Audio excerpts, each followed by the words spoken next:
Pourquoi est-ce que vous êtes venu là le soir? C'est toujours le soir que vous travaillez, pourquoi? C'est très difficile, très long et très simple en même temps à expliquer. Bon, la première explication, c'est beaucoup plus tranquille. C'est un dialogue avec tout ce qui m'entoure. Et peut-être que c'est en même temps un essai de faire une sorte d'invocation pour que les bons esprits protègent ma démarche. Et les bons esprits, comme les autres, elles préfèrent la nuit, à mon avis.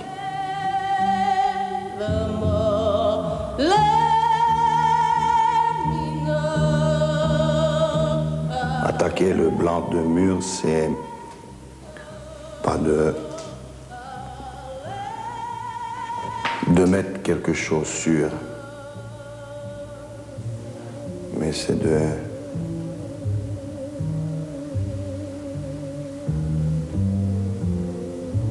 de tirer le rideau qui couvre ce qu'il y a derrière.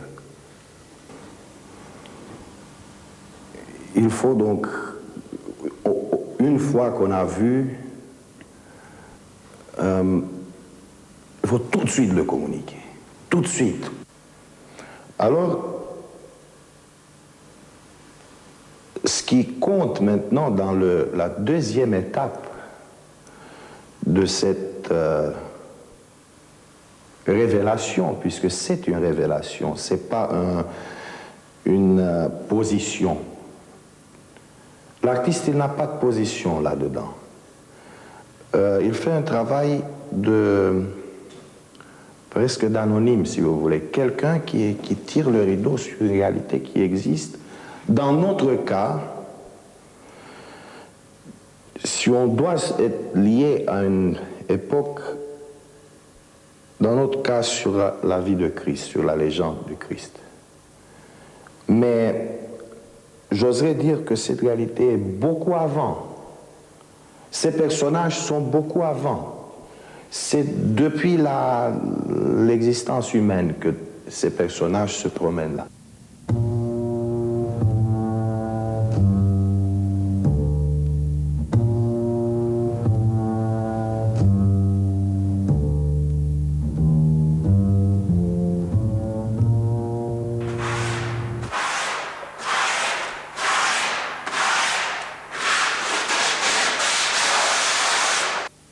Je vais gratter, puisque tout ce qui est là, c'est déjà imprégné. Je ne sais pas jusqu'à quelle distance. Mais je vais gratter jusqu'au moment où je sens qu'entre les personnages, ils se trouvent très bien dans l'air, dans l'atmosphère, dans le courant d'air, je pourrais dire, qui est de l'autre côté du mur, de l'autre côté de la surface, si vous regardez comme ça. Parce que le but, pour moi, bien entendu, ça peut être, c'est tout à fait une expérience personnelle. Le but pour moi, c'est au moment où on regarde une telle fresque, il faut se perdre complètement, partir, traverser le mur et aller vivre avec ces personnages. Se mettre dans l'air du moment, dans la tension spirituelle du moment pour pouvoir revivre en soi-même toute l'histoire de Jésus. Parce que si on est à l'extérieur, on ne va jamais rien comprendre.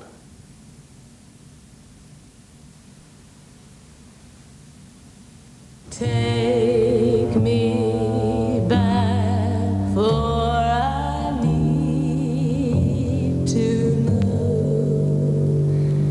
Take me back, for I love you so. It's all or nothing, all or nothing, forevermore. Let me know, let me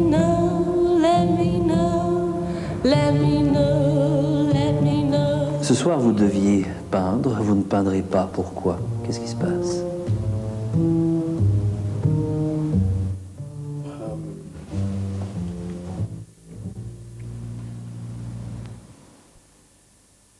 La meilleure façon de répondre serait parce que c'est ainsi. Mais il y a quelque chose donc qui ne va pas entre moi et le mur.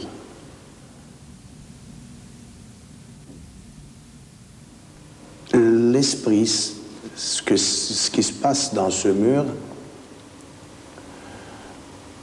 a un certain état. Et dans ce moment, moi, je ne suis pas peut-être à la hauteur de cet état. Et c'est comme une sorte de protection de la part du mur, c'est-à-dire qu'il m'interdit. C'est comme une interdiction, je ne peux pas l'approcher. C'est tout à fait une autre longueur d'onde.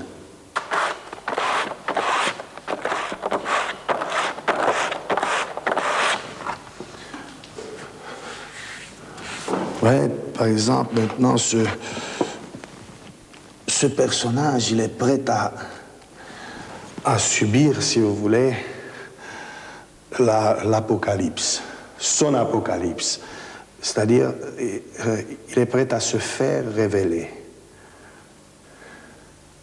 I can't right the wrong in me. I can't change the hurt in you. We both know that I'm to blame. Must I hold my head in shame forevermore? Let me know, oh, let me know, oh, let me know.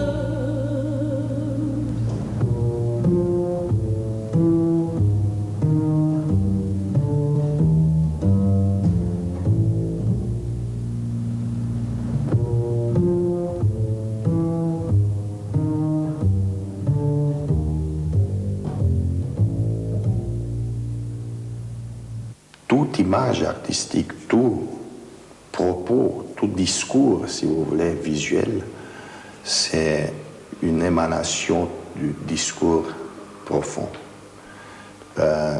Et si le discours profond est limpide, le discours visuel va être aussi limpide. Je crois que c'est là la vraie clé des choses.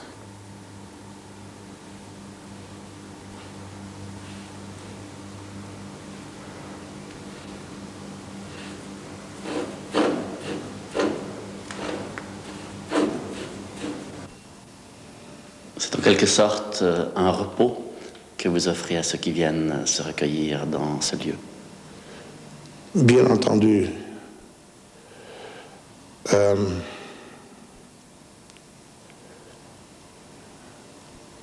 savez, le repos, c'est un autre type de vibration de l'activité.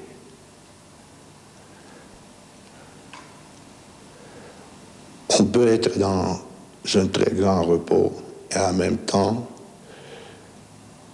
être en état de veille absolue. C'est ce paradoxe-là que j'ai essayé de faire dans ces fresques.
la Pentecôte, la ville de Bâle accueillera un grand rassemblement œcuménique européen. Plus de 700 délégués vont se rencontrer pendant une semaine. Ils aborderont des questions concrètes qui revêtent une importance vitale pour le monde. Le public est invité à se joindre à ce processus œcuménique d'engagement en faveur de la justice, de la paix et de la sauvegarde de la création. Chaque continent vit une rencontre semblable, répondant ainsi aux souhaits exprimés par le Conseil œcuménique des Églises à Vancouver en 1983. Ce rassemblement œcuménique de Bâle sera une rencontre des chrétiens européens, des pays occidentaux, des pays d'Europe de l'Est, des églises des confessions différentes, convoquées par la Conférence des Églises européennes. Cette conférence existe depuis 30 ans. Elle a été créée à la suite de la Deuxième Guerre mondiale par des responsables d'églises qui ne voulaient pas accepter l'idée d'une Europe scindée en deux blocs. Et elle a survécu pendant toutes les années de la guerre froide. Elle se retrouve aujourd'hui comme un des seuls organismes qui englobe la totalité de l'Europe, de l'Atlantique.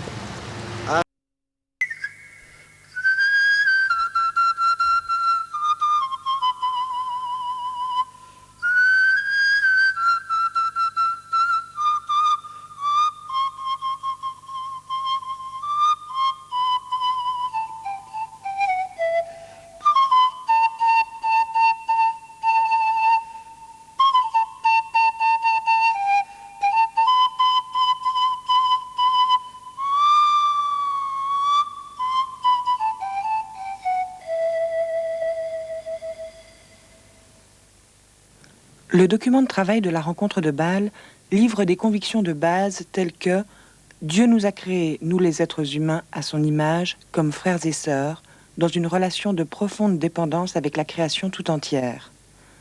La technologie a apporté de nombreux bienfaits, mais elle a créé un système tel que la moindre erreur humaine risque d'entraîner une catastrophe. La situation est tout aussi menaçante en ce qui concerne la paix et la justice. » Nous sommes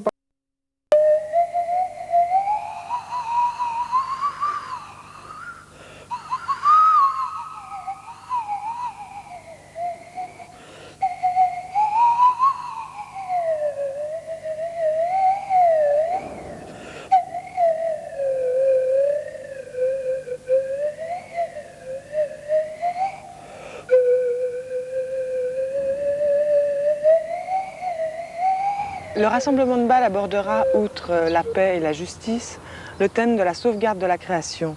Alors, qu'est-ce que cette notion de sauvegarde de la création représente pour vous? La sauvegarde de la création, c'est, je dirais, d'abord toute l'interpellation du monde ambiant. Nous avons différentes crises aujourd'hui, nous en sommes particulièrement conscients, et je dirais que ces crises nous révèlent trois choses. D'abord, l'urgence d'une action. Ensuite, peut-être l'interdépendance internationale des problèmes, parce qu'on sait pertinemment que la pollution ne connaît pas de frontières et que les problèmes des déchets voyagent d'un continent à l'autre avec une extrême facilité. Et ensuite, une interdépendance aussi entre les thèmes de justice, de paix et de sauvegarde de la création. De telle sorte que sauvegarde de la création n'est pas simplement un appendice aux deux autres thèmes abordés à Bâle, mais c'est véritablement une partie intégrante, peut-être même englobante de ce thème. Et si l'on prend par exemple la situation du Brésil, on voit pertinemment que l'endettement de ce pays provoque des répercussions au sujet de la déforestation de la forêt amazonienne. Et ensuite, on voit également que ce problème provoque des répercussions sur les populations indigènes de cette forêt. Donc tout est lié. Mais pour un chrétien, le problème est beaucoup plus profond. Il ne s'agit pas tellement de voir cette situation, mais de voir comment notre foi nous interpelle par rapport à cette situation actuelle. Du repos, de la louange, d'étudier comment la création prend corps dans leur vie et comment ils se situent par rapport à ça, non pas dans un activisme, mais dans une attitude humble de foi.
En Suisse, trop